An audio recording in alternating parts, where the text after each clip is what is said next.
If you were here during Vlogmas, you saw me thrift this granny style bag. I thought it would be perfect as a junk journaling organizer. Here's what the inside looks like. There's pockets and pockets. But I like that it opens up all the way around. So when I'm ready to junk journal, I can just open this up on the desk and access all of my goodies.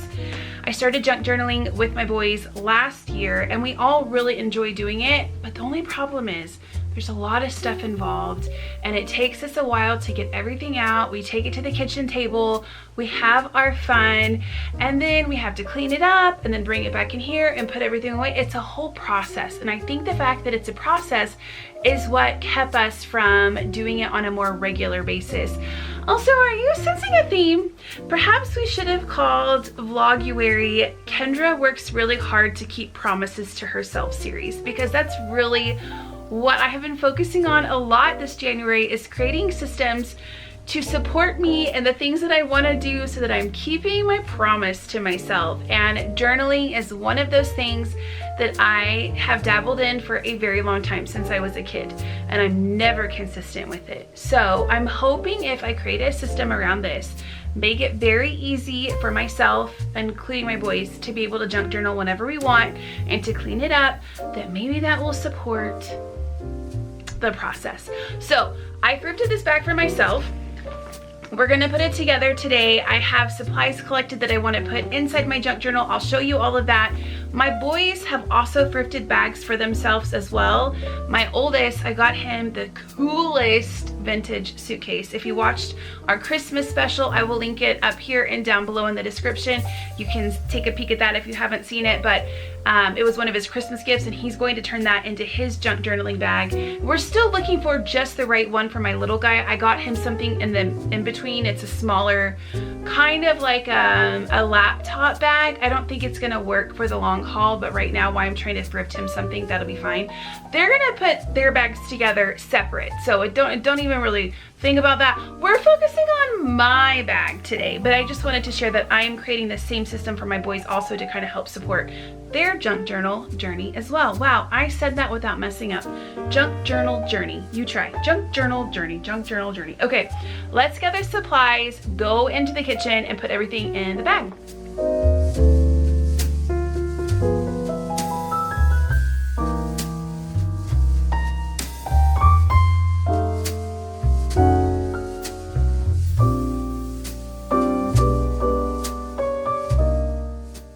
I'll show you just quickly a few things that I have that I'm gonna put in the bag. I kind of think once I start working on this, I'm gonna feel differently about stuff, so I might need to just kind of get in there and see what I think. But I have this book. I've had this forever. I got this back when I was teaching. I think it was a gift from Scholastic. I've ripped this thing up. I can't believe there's still so many pages, but it has a lot of fun poems and quotes and stories about books and book lovers. So it's good to find stuff like this that you can dissect, that you're okay with ripping apart to put in your junk journal. And then some stamps. We have stickers. I have so many stickers back in my cabinet. Little doodads to put in my layouts. These are our favorite glue sticks. We do a lot of journaling for our homeschool. So we'll journal for the seasons, we'll journal like nature journal, we'll journal unit studies that we're doing, and these hold all sorts of media. They're very strong. You can get them off Amazon. I will link them down below in case anybody's looking for something like that. This is my little stamper thing, a stamp pad. I love these. We use these for double-sided tape to roll on junk journal stuff. I use these for my photo journal as well. And washi tape that we love. And just more random bits and bobs. I think I need to kind of go through that a little bit and see what I want to actually put in my journal. And then along the same lines of having a book that you can dissect, I always hold on to these magazines after I look through them. They're so pretty. There's so many beautiful elements. I mean, seriously, if I could just journal this whole entire magazine, I would. I love the English Home magazine. But I'm gonna start cutting them up to put them into my junk journal because I'm just holding on to them. They're just sitting on a table in my library. And then whenever I find these free community magazines, I'll always grab them. This one in particular doesn't look all that amazing, but in the past, I found some really cool art pieces inside these that I've cut up and used in my junk journal. But I have my eye on this guy right here. And this is something I picked up at Five Below a really long time ago, and we've been using this for our junk journals. We'll just cut out different elements from it or use, it's a definition of weird words. Oh, dictionary of difficult words. I was close. So I've used a few of these pages in my journal. What's this back here? Oh, this is actually from Weston's. His little shrimp that he had as pets. And this is my junk journal itself. I got this at Barnes & Noble. It's a Paper Source junk journal. This is, I don't know where this is from, but I guess, oh, Chick-fil-A. Maybe the boys held on to that, but it is kind of cute, the ornaments. This is a wrapping paper that I picked up from Joann's a couple years ago. R.I.P. Joann's. It's the cutest stinking wrapping paper. I love it so much. We have a couple of rolls left, but there will be a time when it's all gone, so I want to use it in a junk journal layout. And then in here we have these from a play that we went to during Christmas. There's one for each of us so that we can put it in our junk journal. Some tissue paper that came with my book of the month. Oh, card from a sweet Instagram friend. Cups from Starbucks. Oh, I thought this was really cool because of the stamps. So I'm planning to cut the stamps out and use those as a layout or in a layout.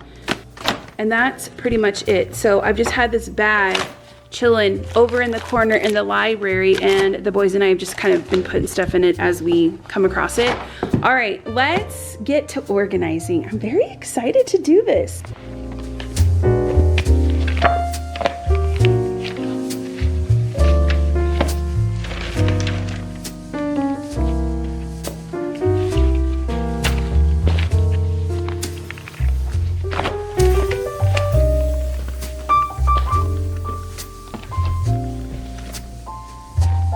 When I found this, I also picked up this. I think it's supposed to be for a book. It's called a book tote.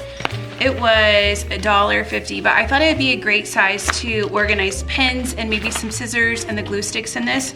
So I went and grabbed my very chaotic pen pouch. When I'm working in my planner or any kind of journaling, I always grab this pouch. These are the pens that I use for my planner. They're those erasable pens that I love so much.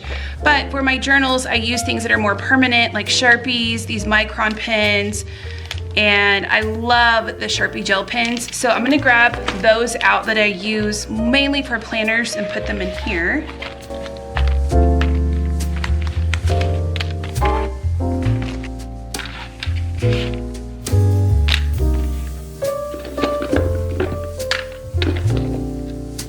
Here's what I have in here for now. I know once I zip this up and throw it in the bag, it's all gonna get disorganized and messed up, but that's okay. I think as I'm using the system and identify other things that I need to kind of keep things organized, like it could be really nice to have a little zipper pouch just for washi tape. And I think that's something I can easily find at the thrift store. Maybe even I just get a little pouch from the thrift store only for my pens. But for right now, this is what I have, and we'll use this and then I'll kind of build on it as the year goes on. But I think that's gonna be really nice.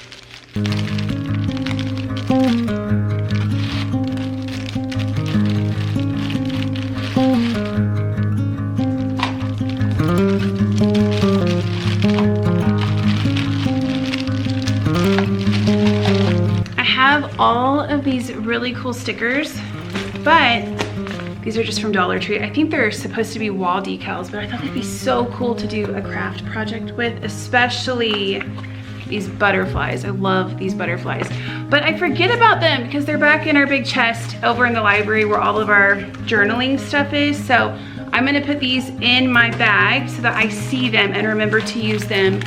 And then whenever Joann's went out of business, I went and bought a bunch of stuff from them. Like these super cute letter stickers. Look at these watermelon ones. They're so cute. But I forget to use them because they're not with the stuff that I can get to easily. So I'm gonna put these in the junk journaling bag as well, so they're front and center and I remember to use them. And then once I use these up or the seasons change or whatever, I can swap it out for other stuff. So let's do letters together. This was also a Joann's find. I actually bought a couple of these and I've already used up one of them.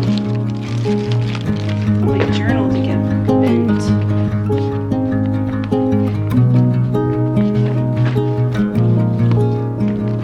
Isn't it cool how it stays open like that? I really lucked out on finding this at the thrift store.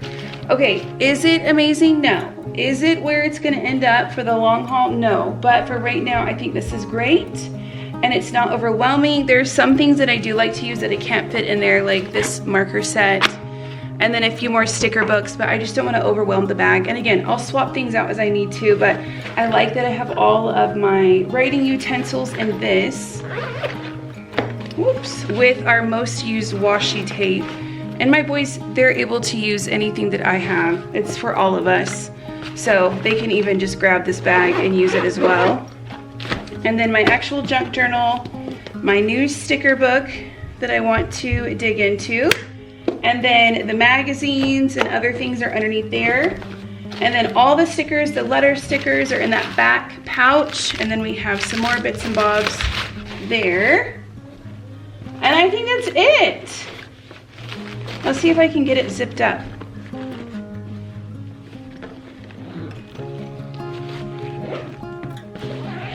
All right, I can get it zipped and it actually wasn't hard to do that, so that's good. It's not too full.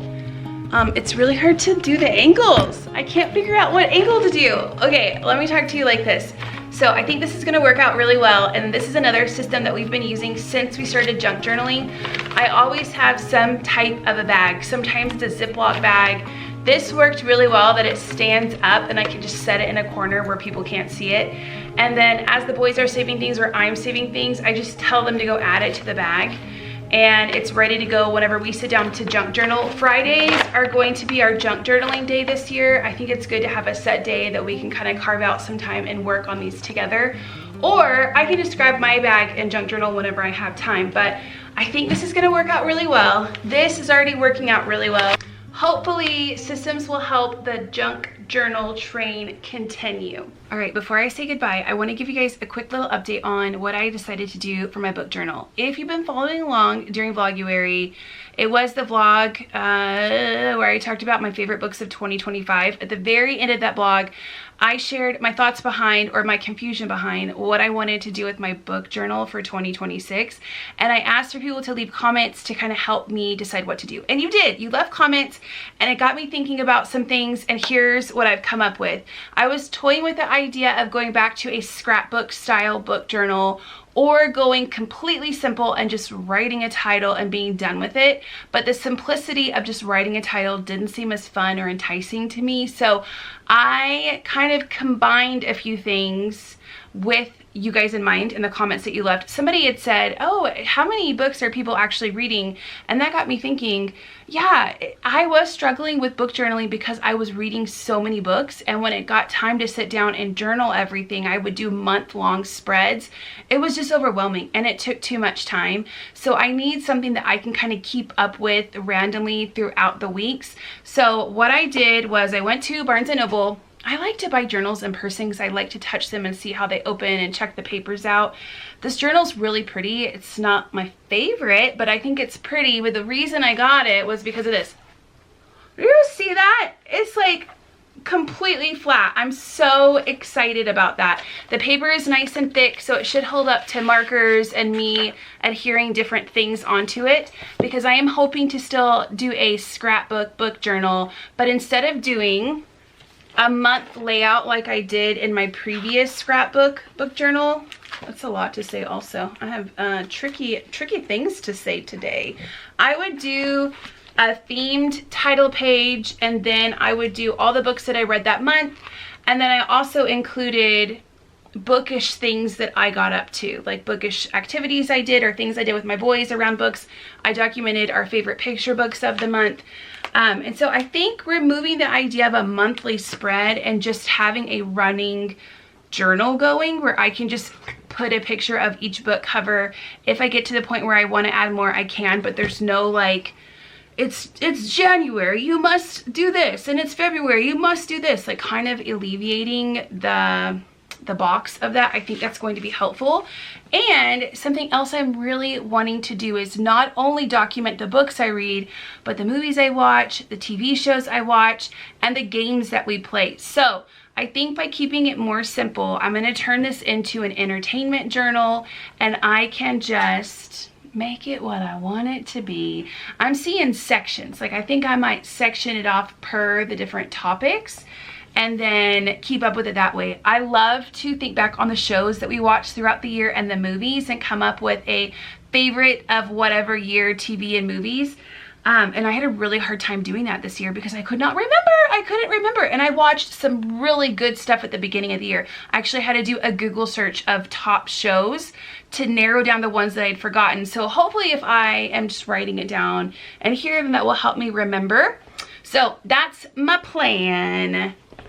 If you guys happen to like journal content, let me know. I'm not very good at it. Obviously, I'm trying to figure things out, but I've been working on my journal ecosystem. Have you seen those videos?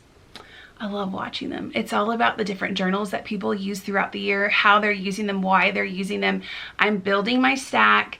I'm kind of deciding how everything's going to work, and I would be happy to share that as I kind of nail it down a little bit more if you're interested in seeing that.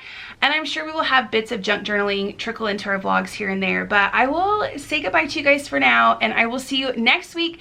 Is our last week of Vloguary. I'll be here on Monday and then again on Wednesday and Thursday with more Vloguary videos. Have a great weekend, everybody. Goodbye.